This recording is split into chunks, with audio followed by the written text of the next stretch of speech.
अस्मत्गुरुसमारम्भां यतिशेखरमध्यमां लक्ष्मीवल्लभपर्यन्तां वन्दे गुरुपरम्पराम् ஆழ்வார்கள் வாழி அருளிச் செயல் வாழி தாழ்வாதமில் குறவர்தாம் வாழி ஏழ்வாறுமுய்ய அவர்களுரைத்தவைகள்தாம் வாழி செய்யமறை தன்னுடனே சேர்ந்து அகலகில்லே நிறையுமென்னு அலர்மேல் மங்கை உரை மார்பா நிகரில் புகழாய் உலகம் உன்னுடையாய் என்னையாழ்வானே நிகரிலமரர் முனிக்கணங்கள் விரும்பும் திருவேங்கடத்தானே புகழொன்னில்லாவடியேன் உன்னடிக்கீழமர்ந்து புகுந்தேனே அகில புவன ஜன்மஸ்தேம பங்காதிலீலே வினத விவித பூத உராத ரக்ஷைகதீக்ஷே ஸ்ருதிசிரசி விதீப்தே பிரம்மணி ஸ்ரீனிவாசே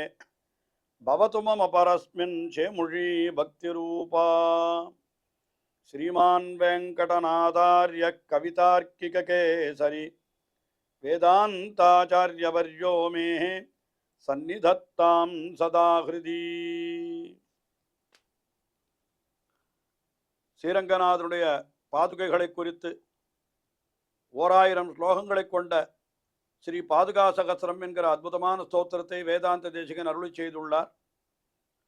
பாதுகையினுடைய பிரபாவமானது பெருமையானது ஒவ்வொரு ஸ்லோகத்திலேயும் ஒவ்வொரு விதமாக எடுத்துரைக்கப்படுகிறது என்று பார்த்து வருகிறோம். அதிலே இப்பொழுது நாம் 285வது ஸ்லோகத்தை முதலிலே அனுபவிக்கிறோம். இந்த 285வது ஸ்லோகத்திலே என்ன விஷயம் தெரிவிக்கப்படுகிறது என்னால், எம்பெருமானுடைய திருவடியிலே பட்டபடியினாலே கங்கைக்கு ஒரு சிறப்பு உண்டாயிற்று. அது எம்பெருமானுடைய திருவடி தீர்த்தம் என்கிற பெருமையை அது அடைந்தது. அந்த கங்கையை ஸ்பர்சிக்கிறபடியினாலே மற்றவர்களுக்கும் கூட சுத்தி உண்டாகிறது. இந்த கங்கையினாலே மற்றவர்களுக்கும் சுத்தி உண்டாகிறது என்று சொல்றார். அப்படின்னா அதுக்கு என்ன அர்த்தம்? எல்லாம் இந்த பாதுகையினுடைய சம்பந்தத்தாலே தான் அதுக்கு இப்படிப்பட்ட பெருமை ஏற்பட்டது என்கிற ஒரு அர்த்தத்தை இந்த ஸ்லோகத்திலே தெரிவிக்கிறார் என்று நாம் கொள்ளலாம்.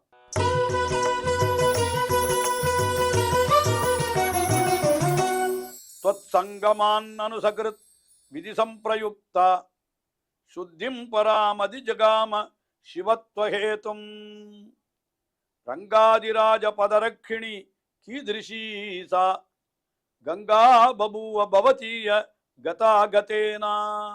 அதாவது என்ன சொல்றாருன்னா, பவதீய கதா கதேனான்ற உன்னிடத்திலே ஏற்பட்ட போக்குவரத்தினாலே எப்பேற்பட்ட பெருமை அந்த தீர்த்தத்துக்கு ஏற்பட்டு விட்டது. முதல்ல எம்பெருமானுடைய திருவடிகளிலே தீர்த்தத்தை சேர்த்தான் சொல்லுகிற பொழுது அப்பொழுது பாதுகையும் எம்பெருமானுடைய திருவடியிலே இருந்திருக்கிறது என்று அர்த்தம் கொள்ளுகிறார். கீழ் ஸ்லோகத்தில் கூட நாம் பார்த்தோம். எம்பெருமான் மேலுலகங்களை எல்லாம் அளந்த பொழுது அந்த திருவடியைத்தானே எம்பெருமான் விளக்கினான், அதாவது பிரம்மா விளக்கினான். இந்த எம்பெருமான் திருவடிகளை மேல் நோக்கி செலுத்தின பொழுது அது சத்தியலோகத்தளவும் சென்றது. அங்கே அந்த திருவடியை பிரம்மா விளக்கினான் என்பதுதான் புராணங்களிலே சொல்லப்படுகிற விஷயம். இப்போ அந்த திருவடியிலே பாதுகை இருந்தது என்கிறதை கீழ் ஸ்லோகத்திலே தெரிவித்து விட்டார். ஏன்னா அதுதான் சூரியனுடைய வெப்பத்திலிருந்து அந்த திருவடியை காப்பாற்றினதே பாதுகை தான் என்று சொன்னார். அதனால அந்த பிரம்மாவானவன் திருவடியில தீர்த்தத்தை சேர்த்தான்னு சொன்னான். அப்ப என்ன ஆயிருக்கணும்? அந்த பாதுகையிலையும் பட்டுத்தான் அந்த தீர்த்தம் பிரவகித்திருக்கணும். அதுதான் கங்கையாக பிரவகித்தது என்று. அதனால என்ன சொல்றார்? ஏ ரங்காதிராஜ பதரக்ஷிணி, என்னாலுன்னா ஸ்ரீரங்கநாதனுடைய திருவடிகளை ரட்சிக்கின்ற பாதுகாதேவியே என்று அவளை சொல்லி என்ன சொல்லுகிறார்? தொத்சங்கமாத்து சகிருத்து, உன்னோடு சகிருத்து தொத்சங்கமாத்து, ஒரே ஒரு தடவை தான் அந்த தீர்த்தத்துக்கு சம்பந்தம் ஏற்பட்டது. அதாவது குறை கொண்டு நான்முகன் குண்டிகை நீர் பெய்து மறைகொண்ட மந்திரத்தால் வாழ்த்தி அவன் என்ன பண்ணினான்? கழுவினான். பிரம்மா என்ன பண்ணினான்? தன்னுடைய அந்த நான்முகன் கழுவினான், திருவடிகளை அலம்பினான். அதைத்தான் இங்க விதி சம்பிரயுக்தா. விதி என்னால் பிரம்மா, அந்த பிரம்மாவினாலே அது சேர்க்கப்பட்ட தீர்த்தம். அது விதி சம்பிரயுக்தா. அந்த தீர்த்தம் அது சொற்சங்கமாத்து, உன்னோடு தொடர்பு சேர்க்க இருந்தபடியினால்தான், அது உன்னுடைய சம்பந்தத்தாலே தான். என்ன கிடைத்தது அதற்கு அப்படின்னு கேட்டா, சுத்திம் பரம் அதிஜகாம சிவத்வகேதும், நல்ல சுத்தியை அடைந்தது. அது என்னாச்சு? சிவத்வகேத்துன்ற. சிவத்வகேத்து என்பதற்கு ரெண்டு விதமான அர்த்தங்களை கொள்ளலாம் இந்த இடத்துல. சிவம் என்கிற சொல்லுக்கே சம்ஸ்கிருதத்திலே சிவம் என்னால் மங்களம் என்பதுதான் பொருள். சிவம் என்னாலே மங்களம். அதாவது சிவாஸ்தே பந்தான சந்து அப்படின்னு அந்த காலத்தில் ஆசீர்வாதம் பண்ணுவாளாம். வெளியூர் போறான் ஒருத்தன், போற பொழுது என்ன சொல்லுவா? தே பந்தானஹா, உனக்கு போகிற வழியெல்லாம் சிவாஹா சந்து, நல்ல மங்களகரமாய் இருக்கட்டும் அப்படின்னா சிவாஸ்தே பந்தா. இந்த சிவன்ற சப்தத்திற்கு மங்களம் என்னதான் அர்த்தம். இப்போ சிவத்வ ஹேத்தும் என்று இங்க சொன்னதை இன்னும் நாம் நன்றாக கொஞ்சம் பொருத்தி பார்த்தோமானால் என்ன அர்த்தம் கிடைக்கிறதுன்னா, ஸ்தோத்திர ரத்தனத்திலே ஆள வந்தார் ஒரு கருத்து அருளி செய்கிறார். அதையும் கருத்திலே கொண்டுதான் இங்கே வேதாந்த தேசிகன் இப்படி அருளி செய்கிறார் என்றே நாம் கொள்ளலாம். அவர் என்ன சொல்லுகிறார்? கஸ்ய பாதோதகேன சசிவஸ்வசுரோ திருத்தேனா. கஸ்ய பாதோதகேன, எவனுடைய திருவடி தீர்த்தத்தை தலையிலே தரித்தபடியினாலே சஹா சிவஹா, அவன் சிவனாக ஆனான். அதாவது இப்படி ஒரு விஷயம் சொல்லப்படுகிறது புராணங்களிலே. சிவன் என்கிறவனுக்கு இருப்பிடமாக என்ன ருத்ரபூமி என்கிற ஸ்மசானம் தான் சொல்லப்பட்டிருக்கிறது. அதனால அவருக்கு ஒரு அசுத்தி, அதாவது ஸ்மசான பூமி என்னாலே ஒரு அசுத்தி உண்டல்லவா, அந்த அசுத்தி இருந்ததான். அந்த அசுத்தியை எப்படி போக்கி கொண்டார் பிரம்மா அந்த சிவன் என்றால், இந்த பகவானுடைய திருவடி தீர்த்தமான கங்கையை தம்முடைய ஜடையிலே தரித்தபடியினாலே அவருக்கு என்ன ஆயிடுது? அந்த அசிவத்துவம் போய் சிவத்துவம் ஏற்பட்டு விட்டது என்று சொல்றார். அதனால அவருக்கு சிவன் என்கிற பெயர் ஏற்பட்டதற்கு காரணமே அவர் எம்பெருமானுடைய திருவடி தீர்த்தமான கங்கையை தன்னுடைய தலையிலே தரித்தபடியினாலே தான் என்று இதைத்தான் ஆள வந்தார் இந்த ஸ்தோத்திரத்திலே காட்டுகிற ஸ்லோகத்திலே காட்டுகிறார். கஸ்ய பாதோதகேன ச சிவ ஸ்வசிரோ திருத்தேனா என்று. அந்த அர்த்தத்தை இங்கே திருவுள்ளத்திலே கொண்டு வேதாந்த தேசிகன் என்ன காட்டுகிறார் என்னால், இந்த பாதுகையினோடு சம்பந்தப்பட்டபடியினாலே தான் அந்த பிரம்மா சேர்த்த தீர்த்தத்திற்கும் கூட அது கங்கையாக ஆகி சுத்திம் பரம் அதிஜகாம, நல்ல சுத்தியை அடைந்தது அந்த தீர்த்தம். சிவத்வகேத்தும், இவனுக்கு சிவன் என்கிற சிவத்துவம் மங்களகரமாக்க ஆக்குகின்ற தன்மையையும் அந்த தீர்த்தம் அடைந்தது என்று சொல்றார். அப்படிப்பட்ட கங்கா கீதிருஷி ஈசா பவதீய கதா கதேனா, அப்படிப்பட்ட உன்னுடைய திருவடியிலே அது, அதாவது அப்படி இருக்கக்கூடிய அந்த விஷயம் அடிக்கடி எம்பெருமானுடைய திருவடியிலே பட்டதானால் அதனுடைய பெருமையை யார் எவ்வளவு என்னதான் சொல்ல முடியும்? எப்படி நாம் அதை வர்ணிப்பது? கீதிருஷீசா, அது எப்படிப்பட்டது என்று நாம் சொல்ல முடியுமா என்று இந்த ஸ்லோகத்திலே அந்த திருவடி பட்ட ஒரு தரம் பட்டத்துக்கே, அந்த தீர்த்தத்திற்கு, அந்த பாதுகையில ஒரு தரம் பட்டதற்கே தீர்த்தத்துக்கு இவ்வளவு மகிமை என்னால் அடிக்கடி அந்த தீர்த்தம் பட்டுக்கொண்டே இருந்தால் எவ்வளவு மகிமை, அதை வாயாலே வர்ணிக்க முடியுமா என்பது போல இந்த ஸ்லோகத்திலே தெரிவித்தார். அடுத்தபடி கிருஷ்ணாவதாரத்தை பற்றி சொல்லுகிறார். அடுத்த ஸ்லோகம் 286வது ஸ்லோகம். இதுல என்ன சொல்றார்? பிருந்தாவனத்துல எம்பெருமான் சஞ்சரிக்கிறான். அந்த பிருந்தாவனம் என்கிறது எப்படி இருந்ததுன்னு கேட்டாக்கா, அது அப்படியே ஒரு, அதாவது முள்ளுக்காடா இருந்துதாம். பிருந்தாவனம் என்கிறது முள்ளுக்காடா இருந்துதான். ஆனால் கண்ணபிரானுடைய சஞ்சாரத்தாலே கிருஷ்ணேன அக்லிஷ்ட கர்மனா என்று அந்த எம்பெருமான் சஞ்சரித்தபடியினாலே அது என்ன ஆயிடுச்சுன்னு கேட்டா, நன்னா அப்படியே பசுக்குன்னு நல்ல நந்தவனம், அதாவது தோட்டமாக ஆகிவிட்டதான் அந்த பிருந்தாவனம். அதைத்தான் சொல்றார். உற்பன்ன நவசஷ்பாட்டியம் என்றெல்லாம் பிரமாணத்தை எடுத்து காட்டுவார்கள். அந்த அர்த்தத்தை இந்த 286வது ஸ்லோகத்திலே தெரிவிக்கிறார்.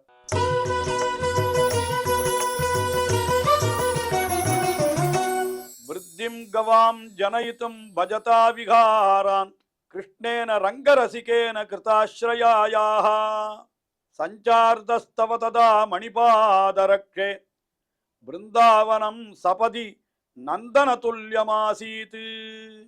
விருத்திம் கவாம் ஜனயத்தும், அதாவது கவாம் விருத்தியும் ஜனயத்தும், அந்த பசுக்களுக்கெல்லாம் நன்னா மேன்மை உண்டாக வேணும் என்பதற்காகத்தான். அதுகளுக்கெல்லாம் நல்ல புல்லை உண்டால் தானே அதுக்கு நல்ல வளர்ச்சி ஏற்படும். அதுக்காகத்தான் என்ன பண்ணினான் கண்ணன்? பஜதா விகாரான், இவன் விகாரம் பண்றான், அந்த இடத்துல சஞ்சரிக்கிறான். எங்கே? அந்த பிருந்தாவனம். அந்த பிருந்தாவனம் பகவதா கிருஷ்ணேன அகிலிஷ்ட கர்மனா அது என்று சொல்லும்படியாக அங்க போறான். அது நெருஞ்சிக்காடா இருந்தது. அது கிருஷ்ணேன ரங்கரசிகேன கிருதாஸ்ரயாயாக, அப்படிப்பட்ட கிருஷ்ணாவதாரம் செய்த காலத்திலே அவனுக்கு என்ன ஆச்சுன்னா, அந்த கிருஷ்ணனுக்கு அவை திருவடியிலே இருந்தன, அந்த எது பாதுகை. அப்ப சஞ்சாரா தவ ததா மணிபாதரக்கே, அப்படி சஞ்சாரம் பண்ணுகிற பொழுது ததா அந்த சமயத்திலே மணிபாதரக்கே உன்னுடைய ஒரு சம்பந்தத்தாலே தான் என்ன ஆயித்துன்னு கேட்டா, பிருந்தாவனம் சபதி நந்தன துல்லியமா ஆசீத்து. பிருந்தாவனம் என்ன ஆகிவிட்டது, உடனே சபதி அடுத்த க்ஷணமே. எப்பொழுது அந்த பிருந்தாவனமாகிற நெருஞ்சி காட்டிலே கண்ணபிரான் தன்னுடைய திருவடிகளிலே உன்னை சாத்தி கொண்டு பாதுகையை சாத்தி கொண்டு அப்படி 4 அடி நடந்தானோ, உடனே அந்த இடம் என்ன ஆயிடுச்சு, சபதி உடனே நந்தன துல்லியமா, நந்தனவனம் என்று பெயர். எதுக்கு, இந்திரனுடைய தோட்டத்திற்கு, சொர்க்கலோகத்தில் இருக்கக்கூடிய இந்திரனுடைய தோட்டத்திற்கு நந்தனவனம் என்று பெயராம். ஆக கீழே நெருஞ்சிக்காடாயிருந்த இந்த பிருந்தாவனம் பாதுகையை சமர்ப்பித்துக் கொண்டு கண்ணபிரான் அதுல ஒரு 4 அடி நடந்தபடியினாலே அந்த பிருந்தாவனம் என்ன ஆகிவிட்டது, இப்பொழுது நந்தனவனம் போல ஆகிவிட்டது என்று அவ்வளவு பெருமை பெற்றதாக, அது உற்பன்ன நவசஷ்பாட்டியம் என்று சொல்லும்படியாக அது ஆகிவிட்டது என்பதாக இந்த ஸ்லோகத்திலே தெரிவிக்கிறார். இதையும் கூட ஆழ்வார்கள் ஆச்சாரியர்கள் அவர்களோடு எம்பெருமான் அவர்களுடைய ஒரு சம்பந்தத்தோடு நம்மை கட்டாட்சித்தானால் ஒன்றுமே இல்லாத நம்ம கூட உயர்ந்தவர்களாக ஆகிவிடுவோம் என்று, நல்ல ஞானம் பெற்றவர்களாக ஆகிவிடுவோம் என்கிற கருத்து சொல்லப்படுவதாகவும் இங்கே நாம் கொள்ளலாம். அடுத்தபடியாக 287வது ஸ்லோகம். இந்த ஸ்லோகத்தில் என்ன சொல்லுகிறார், எம்பெருமானுக்கு 2 காரியங்கள் முக்கியமாக சொல்லப்படுகிறது. என்ன, ஒன்று சாது பரித்ராணம், நல்லவர்களை ரட்சித்தல், மற்றொன்று துஷ்கிருத்து விநாசனம், தீயவர்களை அழித்தல். இந்த 2 காரியம். இந்த 2 காரியம் செய்கிற பொழுதும் அவனுக்கு 2 பேர் கூடவே துணை இருக்கிறார்கள். எம்பெருமானுக்கு அவனுக்கு துணை எதுவும் தேவையில்லை, இருந்தாலும் 2 பேர் துணை இருக்கிறார். யாருன்னு கேட்டா, விரோதிகளை அழிக்கிற பொழுது கருடன் துணை இருக்கிறான், அடியவர்களை வாழ்விக்கிற பொழுது பாதுகியான நீ துணை இருக்கிறாய் என்று இந்த ஸ்லோகத்தில் மிக அழகாக விஷயத்தை தெரிவிக்கிறார்.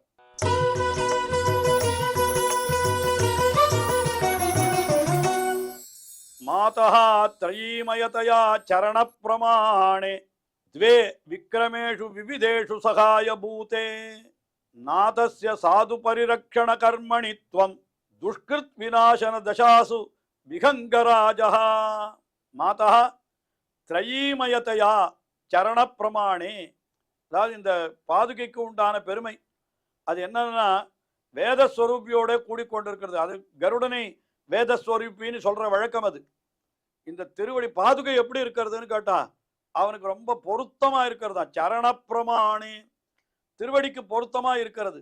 எதுனா ரெண்டுமே எம்பெருமானுடைய அவனுடைய திருமேனிக்கு தகுந்த பொருத்தமா இருக்கிறது அந்த கருடாழ்வான், அவனுடைய திருவடிக்கு பொருத்தமா இருக்கிறது இந்த பாதுகை என்று. துவே துவே என்னன்னா ரெண்டும், ஒன்று இல்லை, ஒன்று கருடாழ்வான் மற்றொன்று பாதுகை, 2 பேரும். அது என்னன்னா, விக்ரமேஷு விவிதேஷு சகாய பூதே. இந்த 2மே எம்பெருமானுடைய விக்ரமேஷு அவனுடைய செயல்களிலே பலவிதமாக, விவிதேஷு பலவிதமாக, சகாய பூதே 2ம் அவனுக்கு சகாயம் செய்கிறதுன்னு. என்ன சகாயம், யார் எப்படிப்பட்ட சகாயம் பண்றா அப்படின்னு கேட்டா, உடனே அடுத்த பாதத்துல அதை தெரிவிக்கிறார். நாதஸ்ய சாது பரிரக்ஷண கர்மணி துவம். என்ன அர்த்தம், அந்த எம்பெருமானுக்கு சாது பரிரக்ஷண கர்மணி, நல்லவர்களை காப்பது என்கிற ஒரு காரியம் வந்ததானால் அப்பொழுது நீ சகாயமாய் இருக்கிறாய். உண்மையிலே பரதாழ்வான் அவனை ரட்சிப்பதற்கு என்ன செய்தான் ராமபிரான் என்னால், பாதுகையை கொடுத்தான். அதனால பாதுகை தான் அடியவர்களை ரட்சிக்கிறது. ஏன்னா அடியவர்கள் எப்பொழுதும் எம்பெருமானுடைய பாதுகையை தலைமையில வச்சு கொள்ளணும் என்ன, அதைத்தானே விரும்புகிறார்கள். அதைத்தான் அதனால என்ன சொல்றார், சாது பரிரக்ஷண கர்மணி துவம் சகாய பூதா, நீ அப்படி சகாய பூத்தையாய் இருக்கிறாய். துஷ்கிருத் விநாசன தசாசு, விரோதிகளை அழிக்கிற காலத்திலே விகங்கராஜா சகாய பூதா, அவன் சகாய பூத்தனாய் இருக்கிறான். அடியவர்களை வாழ்விப்பதற்கு நீ சகாய பாதுகை சகாய பூத்தையாய் இருக்கிறாய். விரோதிகளை அழிப்பதற்கு அவன் விஹங்கராஜன் என்னால் கருடாழ்வான். கருடாழ்வான் மீது ஆரோகணித்துத்தான் அந்த அசுரர்களை எல்லாம் அழிக்கிறான், ராட்சசர்களை எல்லாம் அழிக்கிறான் என்று இப்படி பார்க்கிறபடியினாலே அடியவர்களை வாழ்விப்பதற்கு பாதுகையும் விரோதிகளை அழிப்பதற்கு கருடாழ்வானும் எம்பெருமானுக்கு சகாயம் பண்ணுகிறார்கள் என்று அந்த உயர்ந்த அர்த்தத்தை இந்த ஸ்லோகத்திலே மிக அற்புதமாக காட்டினார். தொடர்ந்து அனுபவிப்போம். ஸ்ரீயக்காந்தாய கல்யாண நிதையே நிதையேர்த்தினாம் ஸ்ரீவேங்கடநிவாசாய ஸ்ரீனிவாசாய மங்களம். ஸ்ரீமத் சுந்தரஜாமாதர் முனிமானசவாசினே சர்வலோக நிவாசாய ஸ்ரீனிவாசாய மங்களம்.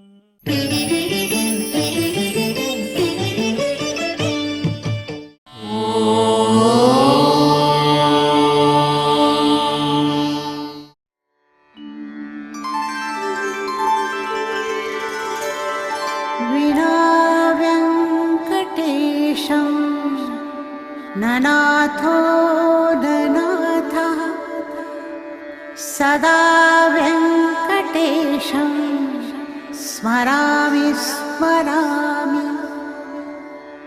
हरे वेङ्कटेश प्रसीद प्रसीद. प्रियं वेङ्कटेश प्रयच्छ प्रयच्छ.